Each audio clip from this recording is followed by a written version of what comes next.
saya akan berburu, tapi untuk mencapai ke lokasi tidak mudah karena tidak bisa dilewati oleh kendaraan biasa. Makanya saya harus numpang truk yang biasa digunakan untuk mengambil hasil teh.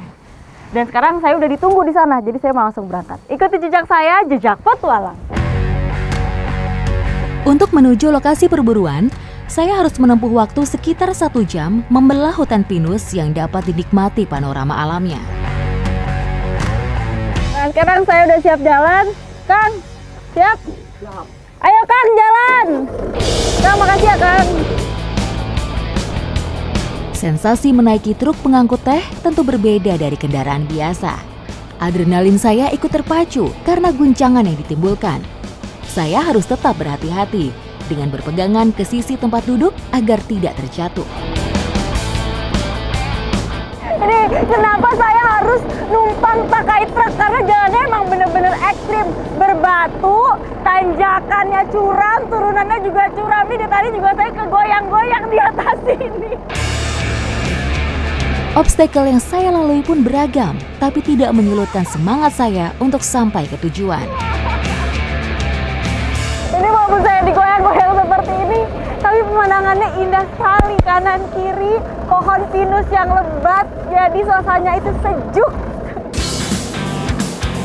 Menikmati pemandangan yang ada membuat perjalanan saya tidak terasa. Ya Pak. Wah, akhirnya setelah tergoyang-goyang saya sampai juga. Sebentar, saya turun dulu.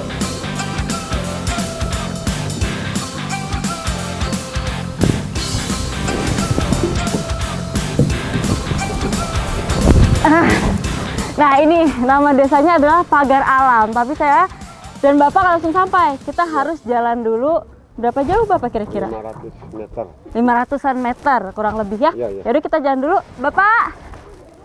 Ayo Pak.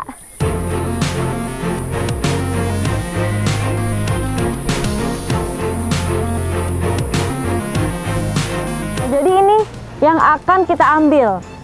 Apa namanya?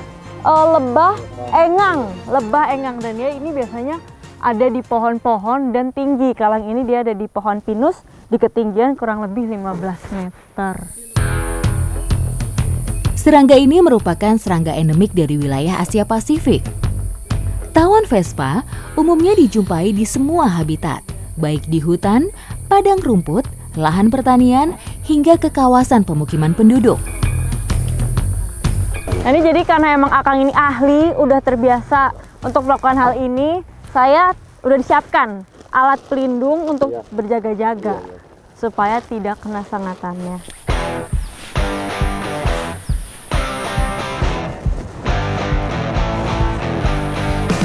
Nah, ini untuk mengambil sarangnya, pertama kita harus membakar menggunakan bambu ini. Tapi karena emang lokasinya sangat tinggi, walaupun ini udah menggunakan 2 bambu yang digabungkan, Akang tetap harus manjat dulu ya. Pada umumnya, tawon ini membuat sarang di atas bangunan tinggi, di bawah atap, atau di alam liar seperti pohon, semak-semak, dan permukaan batu.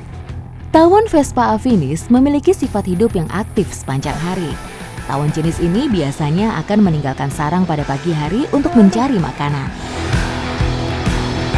Ini memang bumi panjang sekali, jadi terasa berat dan juga dia melengkung ke bawah. Jadi susah untuk digapai sama Akang yang di atas. Butuh effort lebih untuk mengambil sarang tawon ini.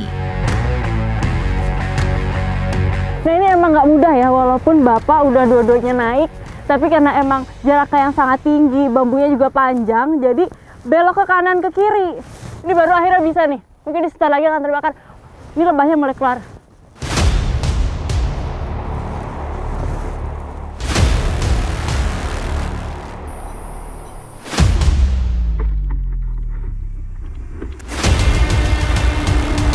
Nah, ini kalau sarangnya udah terbakar seperti ini, fungsi bambu berubah menjadi alat untuk menjatuhkan sarangnya dengan cara ditusuk-tusuk atau didorong-dorong.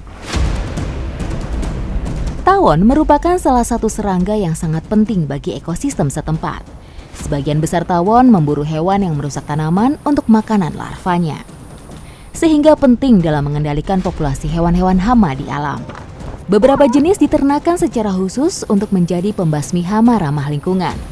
Tawon dewasa juga berperan dalam proses penyerbukan bunga, sehingga ikut membantu perkembangbiakan tanaman yang bersangkutan. Ukuran sarang Vespa dapat melebihi 60 cm, bahkan dapat melebihi 1 meter jika bersarang di dalam hutan atau tempat yang tidak pernah ditinggali manusia.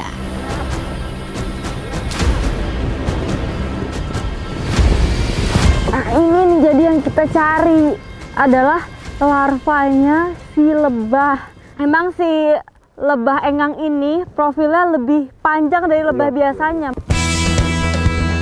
Larva tawon biasa dikonsumsi oleh masyarakat dengan diolah menjadi varian makanan. Saya pun ingin mencicipi salah satu menunya.